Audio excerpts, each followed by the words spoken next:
तो वेल क्या सच में स्ट्रेंजर थिंग्स सीजन 5 के अंदर विल का कैरेक्टर डेवलपमेंट उसे एज अ विलन बना देगा, या तो वो 11 से भी और ज्यादा पावरफुल हो जाएगा। और अगर वेकना इतना ही ज्यादा पावरफुल था तो वो अपनी ही यादों की दीवारों से क्यों डरता था, और कहीं अपसाइड डाउन में जो हमने वो भयानक दीवार देखी थी वो यही तो नहीं थी। एंड काली आखिरकार अपसाइड डाउन वर्ल्ड में क्या कर रही थी और उसको ऐसे कैद क्यों कर रखा था। अब ये सब देखने के बाद में एक सवाल और खड़ा होता है, क्या वेकना ही रियल विलन है या उसके ऊपर भी कोई है। फर्स्ट ऑफ ऑल अगर हम बात करें तो वॉल्यूम 2 में टोटल 3 एपिसोड होने वाले हैं, एंड जो इसका सबसे लास्ट एपिसोड होगा वो लगभग 2.5 घंटे का हमें देखने को मिलेगा, जिसमें हमें सबसे पहले तो विल दिखाया जाएगा, जहाँ हमें पता चलेगा कि विल और उसके सारे साथी उसकी पावर्स को समझने में लगे हुए हैं। इसी बीच डस्टिन को ये समझ में आएगा कि आखिरकार में अपसाइड डाउन में टाइम क्यों रुका हुआ है। तो सीजन 5 एपिसोड 4 में हमने ये देखा था कि डस्टिन क्रैक कर लेता है कि ये घेरा एक सर्किल है, या कहूँ तो एक ऐसी बॉल जिसने पूरी काली दुनिया को घेर रखा है। एंड डस्टिन ये सब कुछ अपने टेलीमेट्री ट्रैक से ट्रैक कर लेता है, एंड ये सर्कल का एक सेंटर पॉइंट होता है जो कि हॉकिंग लैब्स थी। एंड इसी से हम ये चीज समझ सकते हैं कि वेकना अकेला नहीं है जो हमारी दुनिया के लिए खतरा है, क्योंकि इन दीवारों के पीछे और भी ज्यादा काले गहरे राज छुपे हुए हैं। एंड जैसा कि हमें पता है कि स्ट्रेंजर थिंग्स की सारी कहानी डंजन्स एंड ड्रैगन के अराउंड घूमती है। एंड यू गाइस रिमेंबर कि सीजन 1 के पहले ही एपिसोड में हमने देखा था कि will dungeons and dragon game में सबसे पहले निकाल के डेमिगॉर्गन को रखता है, और उसी टाइम डेमिगॉर्गन उसको उठाकर ले जाता है, जिसके बाद में हमें सिर्फ वही कैरेक्टर दिखाई जाते हैं जो सेकंड एंड थर्ड सीजन में हम डंजन्स एंड ड्रैगन में कैरेक्टर को रखते हुए देखते हैं। अब इन सब के बाद में हमें फोर्थ सीजन में दिखाया जाता है कि एडी सबसे पहले लाके रखता है वेकना को, एंड गेस वही होता है उसका मेन विलन। सो अगर हम इन सब चीजों का कंक्लूजन निकाले तो हमें पता चलेगा कि सीजन 5 का मेन विलन वेकना नहीं होने वाला, और जो मेन विलन होने वाला है वो होगा थ्रेशल हाइड्रा, यानी कि 5 सर वाला मॉन्स्टर। एंड इसी को हम टियामट नाम से भी जानते हैं। और अगर आपको याद हो तो विल ने यही ड्राइंग बना के माइक को दिखाई थी, जिसमें वो लोग उस ड्रैगन का सामना कर रहे थे। लेकिन अगर हम इस फोटो को जूम करके देखें तो यहाँ पे हमें एक सर्कल राउंड मैजिक सा कुछ दिखाई देगा, यानी कि एक पोर्टल टाइप। और अब हम सीजन 5 के एपिसोड 3 में उस टीचर को पढ़ाते हुए देखें तो वो भी यही समझा रहा था। ये एक ऐसा वर्म होल है जिसमें एक गैलेक्सी या फिर डायमेंशन से बिना बीच का रास्ता पार किया जाया जा सकता है। तो इसे समझाने का हमें यही मतलब था कि सीजन 5 के वॉल्यूम 2 में हमें इसी थ्योरी के अकॉर्डिंग अब टाइम ट्रेवल करेंगे, जहाँ हम लोग वेकना के पास्ट को भी पूरी तरीके से जान पाएंगे। एंड यहीं पे ये राज भी खुल जाएगा कि वेकना आखिरकार में मैक्स की उस केव में जाने से क्यों डर रहा था। एंड वन मोर क्वेश्चन कि वेकना को आखिरकार 12 बच्चे ही क्यों चाहिए, तो इन सब का जवाब छुपा है वेकना की ओरिजिन स्टोरी में। वॉल्यूम 2 में हमें दिखाया जाएगा 1943, जिसके अंदर हम देखेंगे फिलाडेल्फिया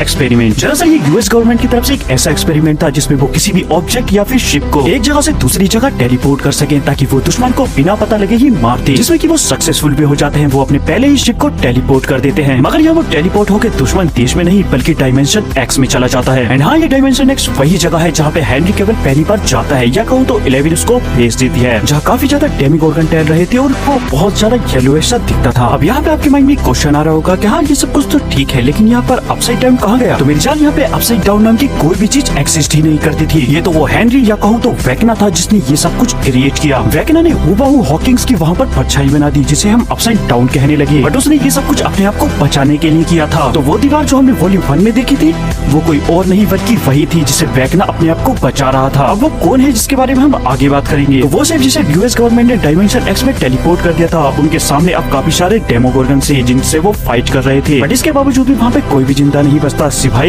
एक के, जिसके बाद में वो वहाँ से निकलता भी है, और वो कोई और नहीं बल्कि वही होता है डॉक्टर बैनर का बाप। तो उसके आने के बाद में साइंटिस्ट उस पर काफी सारे रिसर्च करते हैं, जिसमें उन्हें पता चलता है कि इसका ब्लड अब अल्टर हो चुका है, यानी कि पहले की तरह नॉर्मल नहीं रहा। एंड वो लोग इसको सोचने समझने की कोशिश करने लगते हैं। इतने में हम कहानी कुछ साल बाद की देखते हैं। अब यहाँ पे हमें दिखाया जाता है कि हेनरी कैविल की फैमिली अभी न्यूली हॉकिंग्स में शिफ्ट हुई है, और ये उनके लिए बिल्कुल एक नई शुरुआत है, क्योंकि पहले जहाँ वो रहते थे वहाँ उनके बेटे से कुछ कांड हो गया, जिसकी बिना पे उन्हें यहाँ पर शिफ्ट होना पड़ा। जिसके बाद की स्टोरी तो हमने स्ट्रेंजर थिंग्स के पिछले एपिसोड्स में देख ही रखी है। कैसे हेनरी को लोगों को मारना, जानवरों को हर्ट करना या फिर उन्हें जान से ही मार देना बहुत पसंद है, एंड वो काफी ज्यादा वियर्ड है। अब वो वियर्ड तो है लेकिन वो इतना भी नहीं। एंड क्योंकि यहाँ हम जब उसके पर्सपेक्टिव से स्टोरी को देखते हैं तो हमें उसके अंदर कुछ अच्छाइयाँ भी दिखाई देती है। एंड यही से ये चीज भी सेंस बनाती है कि विल वाइल्ड का कैरेक्टर जो प्ले करते हैं उसने एक इंटरव्यू में कहा था कि स्ट्रेंजर थिंग्स के अंदर कोई ऐसा कैरेक्टर है जिसके बारे में आपको काफी ज्यादा मिसअंडरस्टैंडिंग है, तो वो है वेकना। और वो ऐसा क्यों बोलता है ये सब कुछ आप जब आगे वेकना की स्टोरी सुनेंगे तो पता चल ही जाएगा। तो अब हम देखते हैं कि हेनरी वियर्ड तो होता है क्योंकि उसके पास में सुपर पावर्स है, लेकिन उसको भी लोगों से बात करना, उनसे दोस्तियां करना बहुत पसंद है। वो अपनी स्कूल जाता है जहाँ पे हमें जॉयस, हॉपर और बाकी वो सारे लोग दिखाई देते हैं जो अभी बड़े हो चुके हैं। लेकिन हेनरी जैसे ही स्कूल पहुँचता है तो उसको बुली करने की कोशिश की जाती है, बट तभी एंट्री होती है पैटी न्यूबी की। अभी न्यूबी नाम से आपको कुछ याद आ रहा होगा तो हाँ, सीजन 2 में जो बॉब न्यूबी था ये उसकी बहन थी जो जॉयस का बॉयफ्रेंड भी था, लेकिन सैडली वो मारा गया। तो हेनरी और पैटी की काफी अच्छी दोस्ती हो जाती है। फिर हमें दिखाया जाता है कि जॉयस जो है वो स्कूल के लिए एक प्ले करवा रही है, एंड उस प्ले का नाम ओक्लाहोमा होता है, लेकिन आगे चल के वो उसको चेंज करवा देती है। इसी प्ले के अंदर हेनरी और पैटी का भी रोल है, लेकिन पैटी के फादर काफी ज्यादा स्ट्रिक्ट होते हैं, स्पेशली हेनरी बचने के लिए वो हेनरी के करीब आने को भी मना करते हैं। इसी बीच हेनरी की पावर ग्लिच करने लगती है, उसे बीच बीच में विजन आने लगते हैं। तो हेनरी अपनी आंखों पर हाथ रखता है और पहली बार वो शैडो वॉकिंग करता है, जैसे कि 11 क्या करती थी, जिसे हम वॉइड भी कहते हैं। तो हेनरी शैडो वॉक करते हुए पैटी से कनेक्ट कर जाता है। एंड यहाँ पे पैटी की भी एक प्रॉब्लम थी, पैटी की मॉम मिसिंग होती है, लेकिन उसे पता चल जाता है कि हेनरी किसी से भी कनेक्ट कर सकता है। तो वो रिक्वेस्ट करती है कि उसके लिए उसकी माँ को ढूंढ दे। हेनरी उसकी बात मानता है और वो वापस से शैडो वॉक करना स्टार्ट कर देता है। लेकिन अभी हमें दिखाया जाता है कि हेनरी कहीं ना कहीं डेमोगोर्गन और बाकी मॉन्स्टर से भी कनेक्ट है। लेकिन जैसे तैसे हेनरी पैटी की मॉम को ढूंढ तो लेता ही है, बट इतने में पैटी के फादर आ जाते हैं, जो इस प्रोसेस को रोकने की कोशिश करते हैं, जिससे हेनरी इम्बैलेंस हो जाता है और वो वीन्स लाइक क्रिएचर उसके आसपास आ जाते हैं और वो पैटी और उसके फादर को पकड़ लेते हैं। एंड हेनरी इस चीज को रोकने की कोशिश करता है, वो उसे फाइट बैक करता है, बट वो ऐसा कर नहीं पा रहा होता। और पैटी भी उसे बोलती है कि तुम इस मॉन्स्टर से फाइट कर सकते हो। लेकिन हम देखते हैं कि हेनरी की आवाज अब वेक्ना में कन्वर्ट हो चुकी है। यहाँ हेनरी फाइट बैक तो कर रहा होता है, लेकिन वो वाइस मिस्टर न्यूवी को अंधा कर देती है। अब ये चीज अगले दिन न्यूज़पेपर में छप जाती है, लेकिन एक्सीडेंट वगैरह हुआ है उनका ये बोल के इस बात को दबाया जाता है। But somehow people will understand कि हाँ कुछ तो गड़बड़ है। ये चीज हेनरी की मॉम बहुत अच्छे से समझ जाती है कि उसके साथ कुछ तो गड़बड़ है, इसीलिए इन सब का सॉल्यूशन निकालने के लिए वो एक टीम को बुलाती है। एंड गेस व्हाट, वो कौन होता है? हाँ, यहाँ वही डॉक्टर ब्रेनर होते हैं। यहाँ आपको पता चलेगा कि ये आखिरकार कितना ज्यादा कमीना है। जिसके बाद में वो हेनरी को अपने साथ लेकर चला जाता है और हमें आगे स्टोरी भी पता चलती है। डॉक्टर ब्रेनर के फादर जब डायमेंशन एक्स से वापस आए थे, तब उन पे भयंकर तरीके से एक्सपेरिमेंट तो चल ही रहे थे। एंड इन्हीं एक्सपेरिमेंट में पता चलता है कि उनके ब्लड के अंदर माइंड फ्लेयर पार्टिकल्स है। लेकिन इतने में उन डॉक्टर के बीच में एक रशियन जासूस डॉक्टर भी होता है, जो उस एक्सपेरिमेंट को चुरा लेता है और एक माइंड फ्लेयर पार्टिकल्स को वहाँ से लेकर चला जाता है। उसके बाद में वो वहाँ से सीधा पहुँचता है निवाडा की केव सिस्टम में, बट समहाउ उसकी वहाँ पर जान चली जाती है। अब वो कंटेनर काफी लंबे समय तक वहीं पड़ा रहता है। इतने में ही काफी साल बाद में एंट्री होती है हेनरी केविल की। उसको नेचर को एक्सप्लोर करना और नेचर से जुड़ना बहुत ज्यादा पसंद था। तो ऐसे ही रैंडमली एक दिन एक्सप्लोर करते हुए उसे वो केव मिलती है, जिसके अंदर माइंड फ्लेयर के पार्टिकल थे, और वो हेनरी पे काबू कर लेते हैं और हेनरी पहुंच जाता है डायमेंशन एक्स में। यहाँ हेनरी पूरे 12 घंटे तक डायमेंशन एक्स में रहता है, और वो जैसे ही बाहर आता है तो हम देखते हैं कि एग्जैक्ट सेम जैसे विल वायर्स को माइंड फ्लेयर कंट्रोल कर रहा था, उसको भी ऐसे ही कंट्रोल कर रहा है। और यही वजह है कि हेनरी उन केव्स में जाने से डर रहा था, क्योंकि वो उन 12 घंटे में वहाँ पे काफी ज्यादा ट्रॉमाटाइज हुआ था। एंड इसी से हमें ये भी समझ में आ जाता है कि अब तक जो भी हमने देखा कि वेक्ना ने माइंड फ्लेयर को शेप दिया, वही उसको कंट्रोल कर रहा है। बट इस स्टोरी से पता चलता है कि ये सारा पर्सपेक्टिव गलत था। हेनरी तो बस एक मासूम सा क्यूरियस बच्चा था जो बस नेचर को एक्सप्लोर करना चाहता था, लेकिन माइंड फ्लेयर ने उसको ऐसा बना दिया। वो शैडो वॉक करने लगा, वो जानवरों को भी मारने लगा, बट इसलिए नहीं क्योंकि उसमें से मजा आता था। वो ये सब कुछ इसलिए कर रहा था ताकि वो माइंड फ्लेयर को फीड कर सके, उन्हें इनकी लाइफ फोर्स चाहिए थी। बट क्योंकि हेनरी किसी भी ह्यूमंस को हर्ट नहीं करना चाहता था, इसलिए वो जानवरों को मार के माइंड फ्लेयर को फीड करता था ताकि वो और भी ज्यादा स्ट्रॉन्ग और पावरफुल हो सके। लेकिन जानवरों के ऐसे लाइफ फोर्स खाने से हेनरी भी अपने आप को स्ट्रॉन्ग महसूस करने लगा था। एंड इधर हम एक और पर्सपेक्टिव देखते हैं कि पैटी जब अपने फादर के पास जाती है तो वो बताते हैं कि वो हेनरी नहीं था जिसने उन्हें हर्ट किया, बल्कि वो तो एक मॉन्स्टर से उन्हें बचा रहा था। यही सब कुछ हेनरी के ओरिजिन को पूरी तरीके से बदल के रख देती है। इधर डॉक्टर ब्रेनर को किसी भी हालत में बस डायमेंशन एक्स में जाना था, क्योंकि उनके अकॉर्डिंग जब एक पूरा शिप डायमेंशन एक्स में जा सकता है तो वो एक पोर्टल तो खोल ही सकते हैं जिससे वो खुद भी डायमेंशन एक्स के अंदर जा सके। लेकिन उसके पास ये करने का सिर्फ एक ही तरीका था, हेनरी केविल। तो वो उसको इंस्टेंटली मैनिपुलेट करता है, ट्रॉमेटाइज करता है एंड पैथेटिक जैसे वर्ड्स यूज करता है, so he could break it down ताकि वो उसको गेट खोलने के लिए तैयार कर सके। एंड इसीलिए हमने देखा था कि वॉल्यूम 1 के एंड में वो विल वायर्स को भी ऐसा ही बोलता था कि तुम पहले थे और तुम्हें तोड़ना काफी ज्यादा आसान था। जिसके बाद कहीं ना कहीं विल ने अपने आप को एक्सेप्ट किया एंड वो डेमोगोर्गन पे काबू करने के लिए तैयार हो गया, क्योंकि अगर वेक्ना को विल को मारना ही होता तो वो समय उन्हें छोड़ के वहाँ पे नहीं चाहता, बल्कि उसने 3 डेमोगोर्गन छोड़े ताकि विल अपनी पावर्स को एक्टिवेट कर सके। एंड होता भी बिल्कुल ऐसा ही है, विल ब्रूटली किल कर देता है डेमोगोर्गन को, जिससे वो भी वेक्ना की तरह सारी पावर्स को यूज कर सकता है। तो अभी इससे भी आगे काफी सारी स्टोरी बची है जो इस वीडियो में कवर अप करना थोड़ा मुश्किल है, क्योंकि वीडियो काफी ज्यादा लंबी हो रही है, तो हम इसके लिए एक सेकंड पार्ट जरूर डालेंगे, वो भी चैनल पे बहुत जल्दी आ जाएगा।